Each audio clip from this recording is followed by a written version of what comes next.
Hello मेरे प्यारे बच्चों, एक बार फिर से स्वागत है आपका हमारे यूट्यूब चैनल में।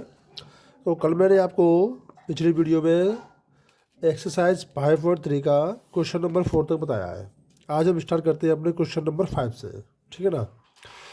तो जो चैप्टर है एक्सरसाइज 5.3, तो देखो क्वेश्चन नंबर 5 है, क्या कह रहा है कि निम्न संख्याओं में प्रत्येक के लिए वह सबसे छोटी पूर्ण संख्या ज्ञात करो जिससे इस संख्या गुणा करने पर यह पूर्ण वर्ग संख्या बन जाए। इस पूर्ण वर्ग संख्या का वर्गमूल भी ज्ञात करो, ठीक है। तो जैसे हमारी संख्या है 252। अब आपको वो संख्या ज्ञात करनी है कि 252 का जिससे गुणा करने पर यह एक पूर्ण वर्ग बन जाएगा और उसका वर्गमूल क्या होगा वो भी आपको बताना है, ठीक है। तो देखो क्या करेंगे, सबसे पहले आप इस संख्या के गुणनखंड करोगे, ठीक है ना। 252 के देखो, तो 2 का भाग देंगे, 126 बार गया, फिर 2 का भाग दोगे, अब जाएगा 63 बार, ठीक है ना। अब दोगे 3 का भाग, 21 बार गया, अब फिर दोगे आप 3 का भाग, 7 बार गया। अब किसका दोगे, 7 का। तो देखो बच्चों, यहाँ पर हम देख रहे हैं कि इनका तो जोड़ा बन रहा है, लेकिन जो 7 है इसका जोड़ा नहीं बन रहा है ना। यानी कि आप इसको ऐसे लिखोगे, 2 गुणा 2 गुणा 3 गुणा 3 गुणा 7। तो देखो एक जोड़ा ये बन गया, एक जोड़ा ये बन गया, लेकिन इसका जोड़ा नहीं बना है। तो जिसका जोड़ा नहीं बना है वही हमारा पहला आंसर होगा। जैसे 7 का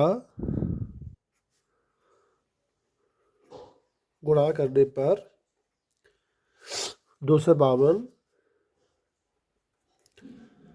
पूर्ण वर्ग बन जाएगा, है ना। और जो वर्गमूल होगा वो क्या होगा बच्चों, देखो जैसे जोड़ा हमने बनाया है ना, 1 2 का, 1 3 का, और जो संख्या बची है उसका भी गुणा कर दो, ठीक है। तो 2 3 6 और 6 7 42, तो ये आएगा हमारा वर्गमूल, ठीक है ना। यानी कि आंसर क्या हुआ, 7 और 42, ठीक है बच्चों। तो वैसे आपको करना है। अब जैसे कि अगला सवाल देखते हैं।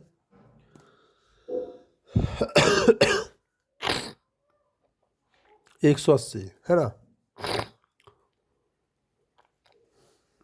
इसके करिए गुणनखंड।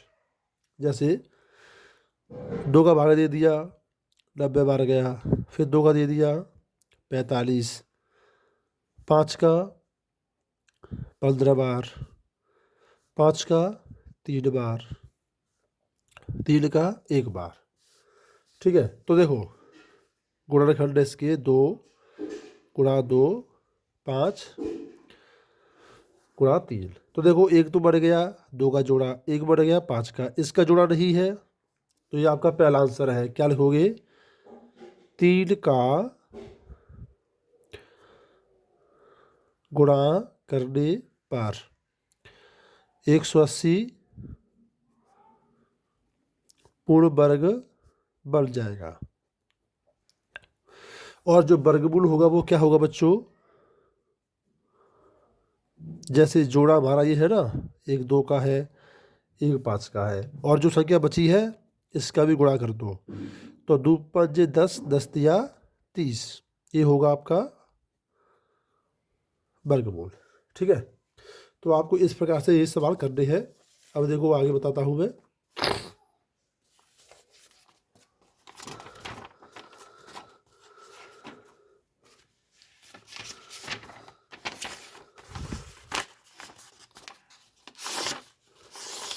देखिए जैसे एक और बताता हूँ मैं। जैसे अगला सवाल ये है हमारा, थोड़ा बड़ा देखते हैं, है ना। 1080, सॉरी 1008 है, ये संख्या है। अब आपको क्या बताना है, एक संख्या वो बता रही है जिससे 1008 से गुणा करने पर बन जाएगा पूर्ण वर्ग, ठीक है। तो देखो दोस्तों, 1008 का सबसे पहले आप करोगे गुणनखंड।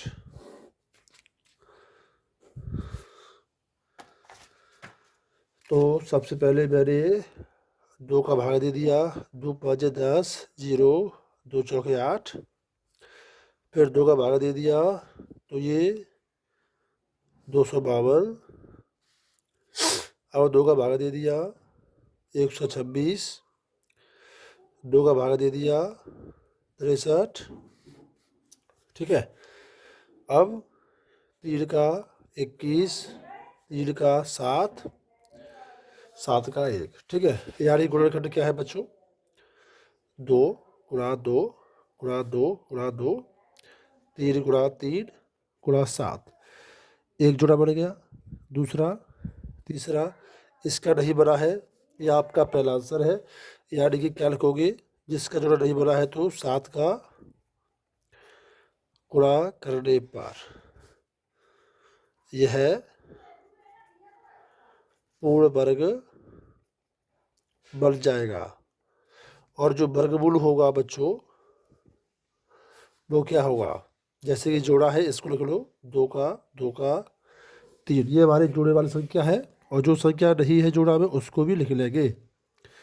यानी 2 दूनी 4, 4 तीन 12, 12 सत्ते 84। ठीक है, ये आएगा आपका आंसर। एक होगा 7 और एक होगा 84। ठीक है ना? तो वैसे आपको ये सवाल देखने हैं। अब आते हैं हम इसके 6 वाले सवाल पे है। जो कुछ सवाल बचे हैं उन्हें आप करोगे। ठीक है, इसमें क्या कह रहा है? इसमें सिर्फ इसका उल्टा है। जैसे कि उसमें गुणा करने की कह रहा था ना, इसमें क्या कह रहा है कि आपको वह संख्या ज्ञात करनी है जिससे इस संख्या को भाग देने पर पूर्ण वर्ग संख्या बन जाए। ठीक है, तो देखो बिल्कुल उसी तरह सवाल है, सिर्फ टू से 5 की तरह। क्वेश्चन 6, जैसे संख्या 252। ठीक है,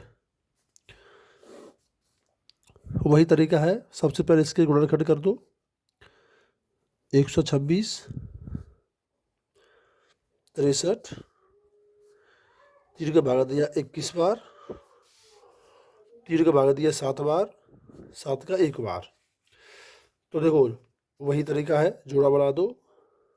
इस प्रकार से लिख दे गुणनखंड के रूप में, एक जोड़ा, दो जोड़ा। अब देखो इसका जोड़ा नहीं बन रहा है तो आप क्या लिखोगे? क्वेश्चन नंबर 5 में लिखते थे कि गुणा करने पर, है ना? इसमें लिखोगे 7 का भाग देने पर पूर्ण वर्ग संख्या बन जाएगी। अब इसका वर्गमूल पूछ रहा है तो क्या करना है? जिनके जोड़े बने हैं सिर्फ वो संख्या लेनी है। वर्गमूल एक 2 का जोड़ा है, एक 3 का, तो 3 दूनी 6, ये हमारा वर्गमूल आएगा। यही आंसर होगा। ठीक है ना? क्या क्या होगी? एक 7 होगी और दूसरी 6, ये दो संख्या होगी आपका आंसर। ठीक है, जैसे अब मैं इसका थोड़ा बड़ा वाला सवाल देखता हूँ। जैसे 2925। देखो इसके करते हैं गुणनखंड। तो सबसे पहले इसमें हम 3 का भाग देंगे, 2 का भाग जा नहीं जाएगा। तो देखो 3 डबल 27, 3 सत्ते 21, 3 पंजे 15, ये गया हमारा 3 से भाग। ठीक है, अब 3 का भाग दोगे, ये आपका सेकंड वाला सवाल है। 3 तिरका 9, 3 दूनी 6, 3 पंजे। अब देंगे 5 का, 5 6 के 30, 5 25। अब 5 का 13 पंजे 65। अब 13 का 1 बार। ठीक है, तो इसके गुणनखंड देखो क्या हो रहा है। ये है गुणनखंड 3 गुणा 3, 5 गुणा 5 गुणा 13। तो देखो इसका जोड़ा नहीं बन रहा है तो आप क्या लिखोगे? 13 का भाग देने पर यह पूर्ण वर्ग बन जाएगा। और जो वर्गमूल होगा वो क्या होगा बच्चों? जिनका जोड़ा बना है ना, जैसे कि एक 3 का बन रहा है, एक 5 का बन रहा है, तो जोड़ा वाली संख्या लेंगे सिर्फ हम। 3 पंजे 15, ये होगा आपका आंसर। ठीक है, तो मैंने इसमें सिर्फ 2 ही सवाल बताए हैं, बाकी सवाल आप करके देखोगे। ठीक है, अब आते हैं हम अपने लैंग्वेज वाले सवालों पर। तो देखो लैंग्वेज वाला सवाल क्या कह रहा है। एक विद्यालय में कक्षा 8 के सभी विद्यार्थियों ने प्रधानमंत्री राष्ट्रीय राहत कोष में 2401 रुपये दान में दिए। प्रत्येक विद्यार्थी ने उतने ही रुपये दिए जितने कक्षा में विद्यार्थियों की संख्या थी। तो बताना है कि कक्षा की विद्यार्थियों की संख्या कितनी है। देखो, तो यहाँ पर आप क्या लिखोगे,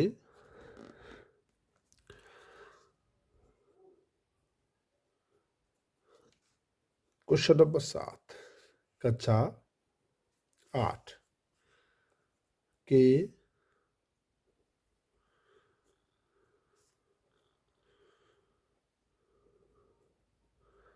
कुल विद्यार्थियों द्वारा दी गई जो राशि है वो है 2401 रुपये। ठीक है। अब शर्त क्या है, चूंकि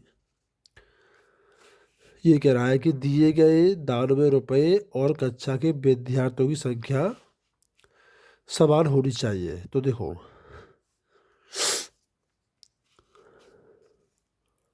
चूंकि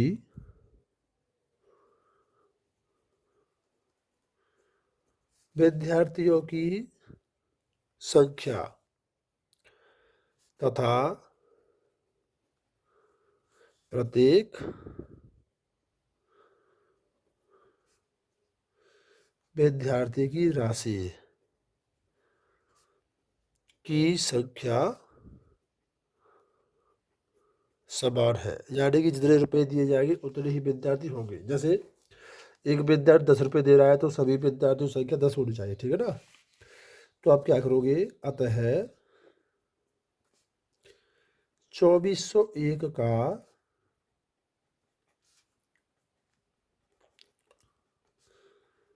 वर्गमूल ले लेंगे। 2401 का वर्गमूल लेने पर, तो देखो बच्चों, 2401 का वर्गमूल लेता हूं मैं ऐसे। तो देखो, अब इसके करेंगे हम गुणनखंड। ठीक है ना। तो इसके गुणनखंड कैसे करेंगे, देखो कि सबसे पहले इससे भागा जाएगा हमारा 7 का। 7 × 21 बची 3, 7 × 4 = 28, 7 × 21 343 बार जाएगा। ठीक है। अब फिर देंगे 7 का भाग, 7 × 4 = 28, 7 × 9 = 63। अब 7 का भाग देंगे 7 बार, फिर 7 का भाग देंगे 1 बार। तो गुणनखंड क्या हो गए, 7 × 7 × 7 × 7। ठीक है। वर्गमूल के लिए दो दो संख्या को जोड़े बनाते हैं, एक जोड़ा से एक संख्या, दो संख्या आ गई, 7 × 7 करेंगे तो 49। ठीक है। तो जो 49 है वो हमारी विद्यार्थियों की संख्या है और प्रत्येक विद्यार्थी 49 रुपये ही देगा। तो विद्यार्थियों की जो संख्या होगी वो होगी 49। ठीक है ना। अब ऐसे ही हमारा है क्वेश्चन नंबर 8। 8वां सवाल क्या है, बिल्कुल ऐसे ही है। देखो, जैसे एक बाग में 2025 पौधे इस प्रकार लगे हैं कि प्रत्येक पंक्ति में उतने ही पौधे हैं जितनी पंक्तियों की संख्या है। तो पंक्तियों की संख्या और प्रत्येक पंक्ति में पौधों की संख्या ज्ञात करनी है। देखो 8, सबसे पहले लिखोगे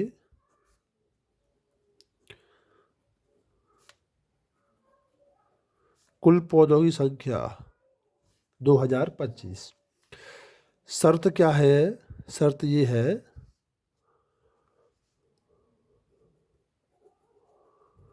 कि पंक्ति है ना, पंक्तियों की संख्या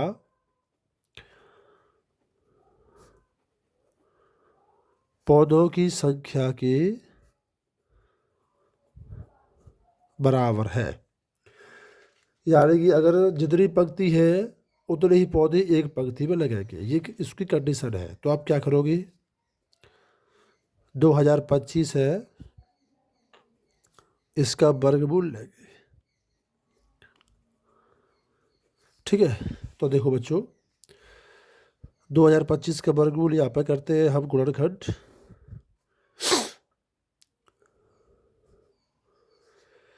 तो इसमें भाग देते हैं 3 का। 3 छिक्के 18, बची 2, 22 हो गया। 3 सत्ते 21, बची 1, 3 पंजे 15। अब 3 का भाग दे दिया है। 3 दूनी 6, 3 दूनी 6, 3 पंजे 15।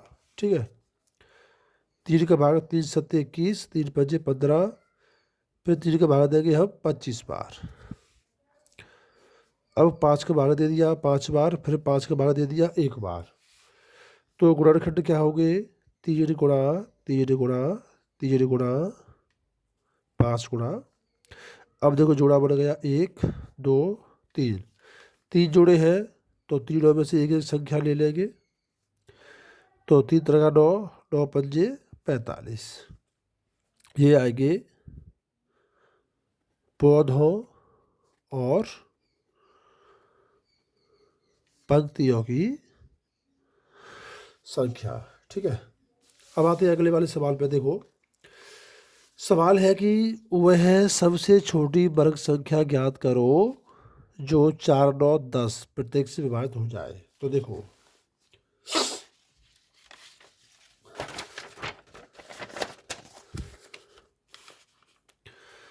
क्वेश्चन नंबर 9, दी गई संख्या क्या है? दी गई संख्या जो है 4 9 और 10। ठीक है, तो देखो ये कह रहा है छोटी वर्ग संख्या। अगर छोटी वर्ग संख्या पूछता है ना तो आप इसके क्या करते हो, एलसीएम की गुणनखंड करोगे, एलसीएम की तरह। तो आप क्या करोगे,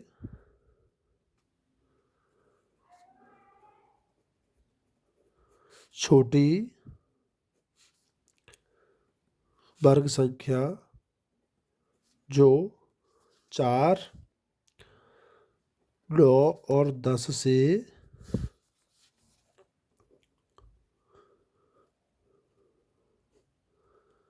विभाजित हो जाए वो आपको ज्ञात करनी है ना। तो 4 9 और 10 इसके करोगे आप गुणनखंड। सबसे पहले 2 का भाग दे दिया, ये दे दिया। अब 2 का भाग इसमें जाएगा, इसमें नहीं जाएगा। अब 3 का भाग दो, 3 तर का 9, 5 का 5। 3 का भाग दे दो। ठीक है, अब 5 का भाग 1। तो देखो बच्चों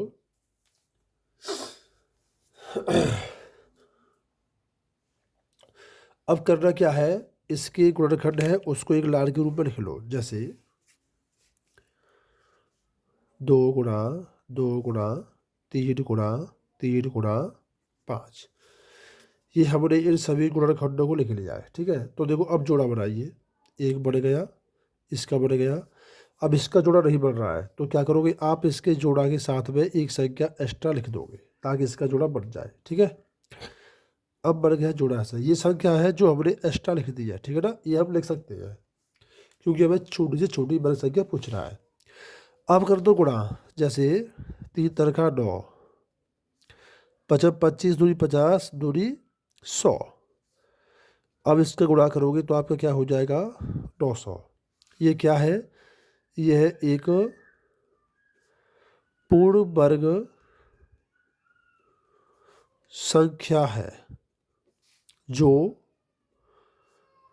4 9 और 10 से